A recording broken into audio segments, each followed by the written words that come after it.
Trelawny has pockets of rich culture indigenous to the parish, with new attractions such as the Falmouth Cruise Ship Pier and the multipurpose complex. Trelawny is receiving well-deserved notice by tourism interest as it positions itself among the most attractive locations in the very competitive industry. Here are 5 heritage sites you must visit in Trelawny, Jamaica. Come and chat with Tania. Like, share, subscribe, and hit the notification bell.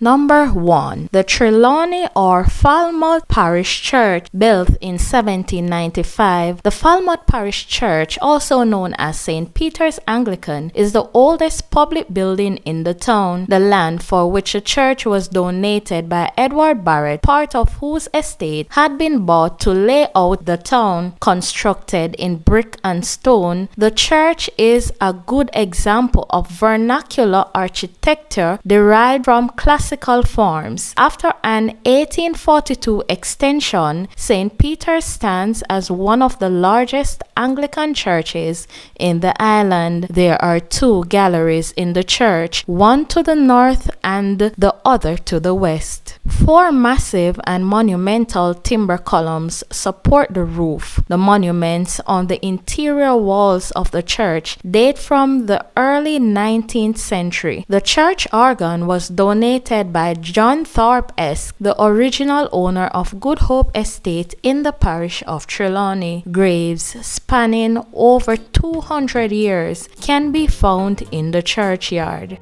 Number 2. Stewart Castle. On this site is located the ruins of an impressive cut-stone mansion which became known as Stewart Castle. The building was originally fortified for protection against attack. There are loopholes for fire muskets placed strategically around the entire building. From all indications, the building seemed to be of 3 stories, consisting of a cellar, ground floor, and first floor. It is a rectangular stone building with square towers at opposite corners. In 1957, Mr. Charles Cotter excavated a Taino middle found on the property. It was found that the site offered valuable insights into the dietary habits of the Tainos. Material excavated included a variety of marine shells, perforated and unperforated. Example: giant conch, giant crab limbs, breastbones of birds and turtle bones. Ownership of the properties on which the ruins and the midden are located was transferred to the Jamaica National Heritage Trust by Kaiser Backside Company. Number 3. Falmouth. Falmouth is the capital of the parish of Trelawny, which is on the north side of western Jamaica, and it is essential that we know the origin of Trelawny in order to understand the history of Falmouth. Martha Brae Village, not Falmouth, was the first capital of Trelawny. It was chosen shortly after 1770, and its appeal was based on its history and location. The Spanish settlers founded Martha Brae Village as a way of station to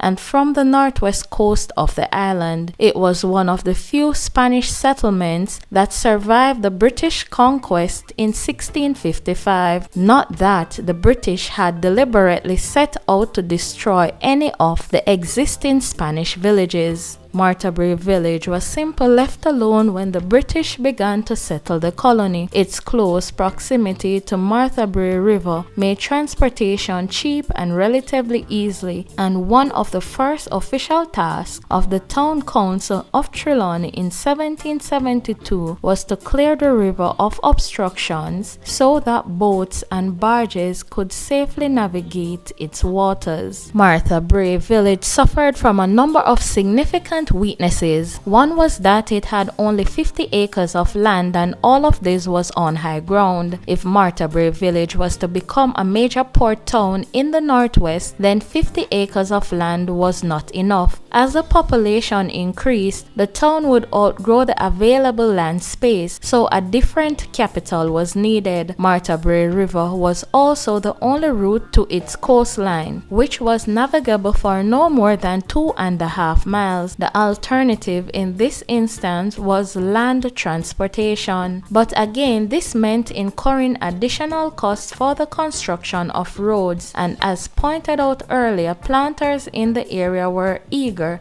to incur additional costs, unless of course those costs were absolutely necessary for the survival of their businesses. Recognizing the need for a new capital, the Trelawny Town Council established a commission to look into alternative locations. Edward Moulton Barrett was selected chairman of the commission. It is not known if he used his position as chair to influence the decision of the commission, but the land on which a new capital was built after 1790, curiously enough, belonged to the Barrett family and was called the Barrett lands. If it was that Moulton Barrett used his position for personal gain, then the notion that history never repeats itself means little in Jamaica.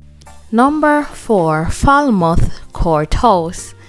This courthouse was erected in 1815. The building is a Georgian design. These buildings are usually well proportioned with seemingly vertical and horizontal grads crossing the building. Other unique features of this type of architecture includes fanlights, shingled walls, and jalousies. The courthouse, though razed by fire in 1926, was rebuilt. It numbered among the first official building in the town. Number 5. Good Hope Great House. Good Hope Estate was formed through a land grant given to Colonel Thomas Williams. The estate, consisting of 1,000 acres bordering the Marthabury River, is situated in the parish of Trelawny. Colonel Williams was the grandson of the first settlers in the island after its conquest by the English. The estate later became the property of John Thorpe, who became the largest land and slave owner in Jamaica. Thorpe had 4 legitimate sons, John, William, Joseph, Thomas, and 1 daughter, Eliza. 5 years after the death of his wife, Thorpe had a daughter by one of his slaves, and she became his favorite child. She later married well in England, bringing with her an income of £600 a year given to her by her father. By 1788, Thorpe was spending most of his time in England, where he married again. This marriage, however, did not work out well for him. He was so discouraged by the scandal of his wife's affair with his daughter's husband, an Anglican minister, that he returned to Good Hope, where he remained for the rest of his life. His property was valued at over £4.5 million after his death. Good Hope Great House is a private property. I do hope that you visit these heritage sites in Trelawny or Falmouth Parish Church, Stewart Castle, Falmouth Courthouse, and Good Hope Great House. Thank you for watching Chat Jamaican. Lick more.